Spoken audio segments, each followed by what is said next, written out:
My first exposure to French culture was French Canada, and some of the first French recipes I learned were French Canadian too, like tourtière, which is a really great traditional one, and this, which is croustade. We call it crumble, and in France, I call it grumble.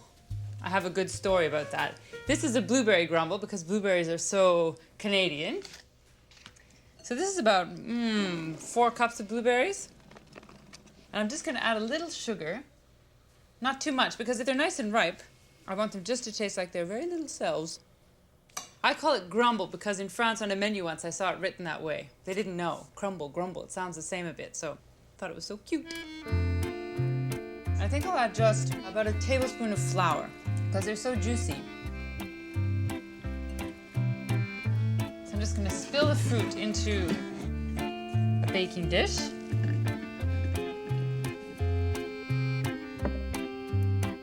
So for the crumble part, butter, universal, and sugar. I'm using brown sugar, and it's more rustic to me. So just cream that together. Now in most English crumble recipes, there's flour in the topping, but I prefer the French way, which is with ground almonds. These are quite finely ground. Sometimes I grind them just a little bit rougher so that you get a bit of crunch in there. I want about a cup and a third. Now these are oats, and the French would never use oats. In fact, English recipes don't either. This is a Scottish thing. But I've got Scottish roots and a Scottish name.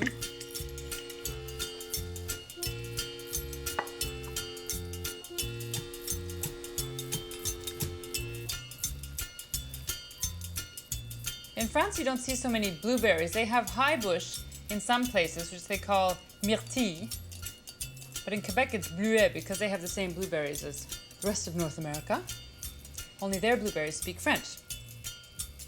It just needs about 40 minutes in the oven, 400 degrees. It's like a beautiful pie without the effort.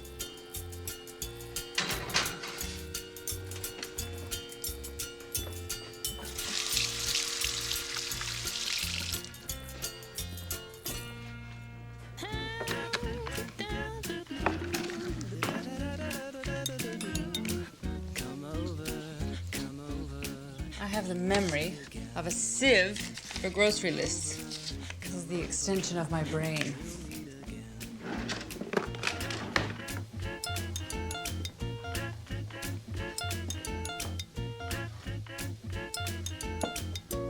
It's juicy. Ooh.